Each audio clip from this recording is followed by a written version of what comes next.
Getting stuck with the please perform a Windows clean boot error on Roblox.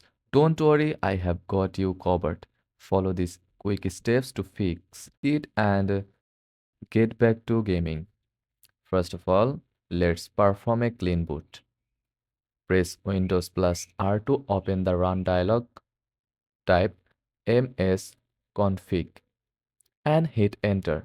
Now go to the Services tab.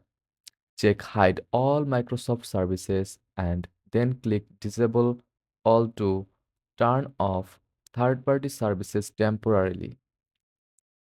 Next, switch to the Startup tab and click Open Task Manager. Disable all the startup programs here by right-clicking and selecting Disable.